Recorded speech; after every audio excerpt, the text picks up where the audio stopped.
এবং উনি বলেছেন 20 বছর যাবত কানাডায় থাকেন। দেখেন সেটা যদি বলেন তাহলে আমি বলবো যে আমার ফ্যামিলি আমেরিকায় থাকে 40 বছরের উপরে। আমার বড় বোন প্রথম এসছে। সো তার মানে এই না যে আমার বড় বোন আমেরিকার সবকিছু জানেন।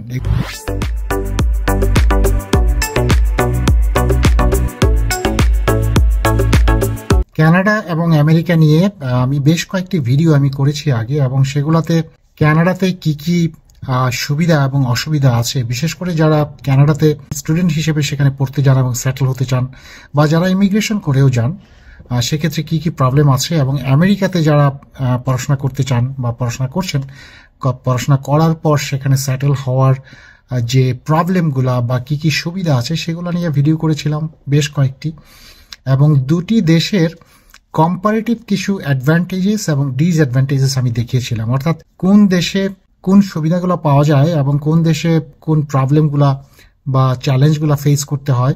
আমি খুব ভালো করে লক্ষ্য করলাম যে গত 3-4 মাসে কানাডার থেকে অনেকেই এবং আমেরিকা থেকেও অনেকেই বিভিন্ন রকম মন্তব্য করছেন ভিডিওর এগেইনস্টে। সো আমি শুধু তাদেরকে বলবো, আজকে 3-4টা এক্সাম্পল দিব সেগুলা, যে কি নিয়ে তারা মন্তব্য করেছেন, এবং সেই জিনিসগুলো আবারও তুলে ধরবো। যে প্রত্যেকটা ভিডিও করার আগে আমি খুব ভালোভাবে সেগুলা স্টাডি করে নেই, রিসার্চ করে নেই। তো যাই হোক, যখন আমি কানাডার বিভিন্ন অসুবিধাগুলো তুলে ধরি তখন কানাডার লোকজন সেখান থেকে খেপে যান। আবার যখন আমেরিকার বিভিন্ন প্রবলেমগুলো নিয়ে কথা বলি তখন আমেরিকার অনেকে খেপে যান, এবং ওনারা অন্যের পেজে এসে ঠিক ইনফরমেশনগুলো যাচাই বাছাই না করেই বিভিন্ন রকম মন্তব্য করে থাকেন। তো সেগুলোর কিছু এক্সাম্পল আজকে দিচ্ছি। তো একটি ভিডিওতে আমি বলেছিলাম যে কানাডার মোট জনসংখ্যার প্রায় 80% লোক তারা আমেরিকার যে বর্ডার, সেই বর্ডারের সাথে যেই কানাডার যেই সিটিগুলা সেখান দিয়ে থাকেন, অর্থাৎ 80% লোকই আমেরিকান বর্ডারের আশেপাশে থাকেন। এর একটি বড় কারণ হচ্ছে যে ওয়েদার, কারণ ওই সমস্ত সিটিগুলোতে কম্পারেটিভলি আপনার যেটা শীত একটু কম, এবং আরও অনেক কারণ আছে সেইগুলা। তো সেটি নিয়ে কানাডার এক ভদ্রলোক কমেন্ট করেছেন যে আপনি আসলে কিছুই জানেন না, কারণ আমি 20 বছর যাবত কানাডায় থাকি, আপনি যেগুলো বলছেন সেগুলো ভুল। দেখেন ভাই, আপনি এই যুগে আপনি একটু গুগলে যান, আমি আবার বলবো আপনি একটু স্ট্যাটিস্টায় যান, সেখানে গিয়ে একটু দেখেন, সেখানে ক্লিয়ারলি সব জায়গায় বলা আছে যে কানাডার 80% লোক আমেরিকার বর্ডারের আশেপাশে থাকে, এবং এটি কোনো মিথ্যা কথা নয়, একদম প্রমাণিত ভাই, আপনি সব জায়গায় এটি পাবেন। এবং উনি বলেছেন 20 বছর যাবত কানাডায় থাকেন। দেখেন সেটা যদি বলেন তাহলে আমি বলবো যে আমার ফ্যামিলি আমেরিকায় থাকে 40 বছরের উপরে। আমার বড় বোন প্রথম এসছে। সো তার মানে এই না যে আমার বড় বোন আমেরিকার সবকিছু জানেন। এগুলো জানতে হলে আমাদেরকে স্টাডি করতে হবে, রিসার্চ করতে হবে, এবং প্রতিটা ভিডিও চেষ্টা করি একেবারে অথেন্টিক ইনফরমেশন তুলে ধরার জন্য। তো যাই হোক, যারা এই ধরনের মন্তব্য করেন তাদের নিয়ে খুব বেশি বলার নেই, এবং আমি আরো কয়েকটা এক্সাম্পল দিচ্ছি তাহলে বুঝবেন। কারণ এদের কাজই হচ্ছে ভাই অন্যের পেজে গিয়ে আজে বাজে মন্তব্য করা। আরেকটি জিনিস দেখেন, আমি আরেকটি ভিডিওতে বলেছিলাম যে যারা বিশেষ করে পড়াশোনা করতে আসেন কানাডা এবং আমেরিকায়, আমেরিকার চাইতে কানাডাতে পড়াশোনা শেষ করার পর পিআর পাওয়াটা কম্পারেটিভলি ইজি, এবং সেটা বলার পর কানাডার অনেকেই মন্তব্য করেছেন যে আপনি কিছু জানেন না, এখানে পিআর পাওয়া টাফ। দেখেন, আপনাকে বুঝতে হবে যে আমি কোন কনটেক্সটে আমি এই কথাগুলো বলেছি। আমি বলেছি কম্পেয়ার টু আমেরিকা, কানাডাতে পড়াশোনা শেষ করার পর আপনি সাথে সাথে পিআর পেয়ে যাবেন, ব্যাপারটা এত সহজ না। সেখানে এখন জব পাওয়া তো ভীষণ রকমের একটা কঠিন কাজ, আপনি যে সাবজেক্টে আপনি পড়াশোনা করুন, কারণ পিআর পেতে হলে ডেফিনেটলি আপনাকে একটা জব ম্যানেজ করতে হবে, এবং সেটি কানাডাতে এই মুহূর্তে ভীষণ রকমের একটা কঠিন কাজ। কিন্তু আমি বলেছি এই অর্থে যে কানাডাতে আপনি পড়াশোনা শেষ করার পর যদি একটা জব পেয়ে যান তাহলে মোটামুটি বলা যায় যে আপনি একটা পিআর পাওয়ার বিরাট একটা সম্ভাবনা আছে। কিন্তু আমেরিকাতে কি হচ্ছে, পড়াশোনা শেষ করার পর ডেফিনেটলি জব পাওয়া এখানে একটা বড় চ্যালেঞ্জ ইন্টারন্যাশনাল স্টুডেন্টদের জন্য।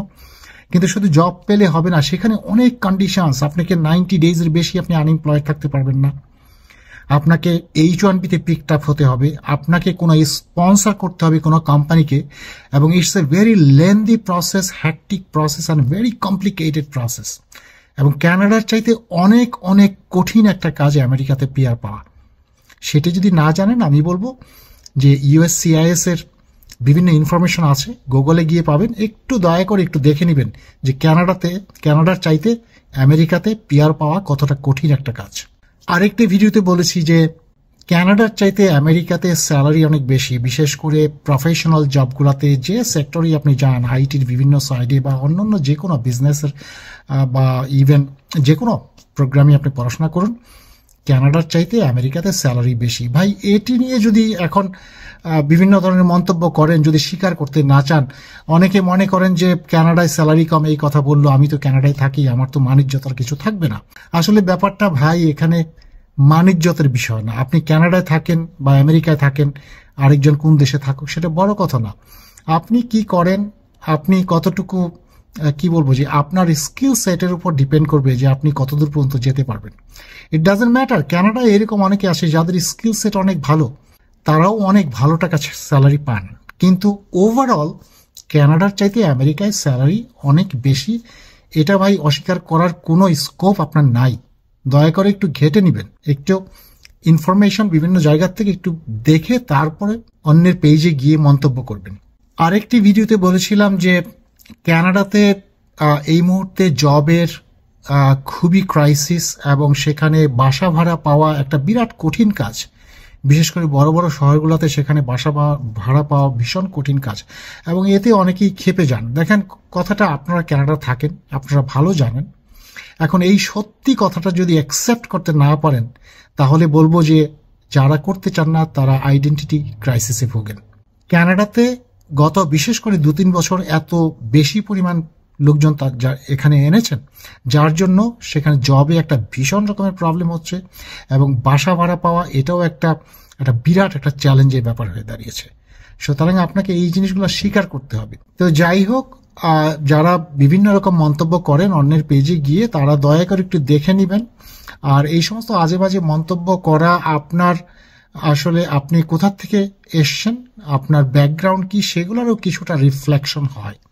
সো কারো পেজে গিয়ে বাজে মন্তব্য করার আগে আমার মনে হয় যে এই জিনিসগুলো একটু মাথায় রাখবেন যে আপনি আসলে আরেকজনকে ছোট করার চেষ্টা করছেন এবং সেখান থেকে আপনার উঠে আসা, আপনার বেড়ে ওঠা, কোথায় বেড়ে উঠেছেন, সেটিও কিন্তু একটা পরিচয় বহন করে।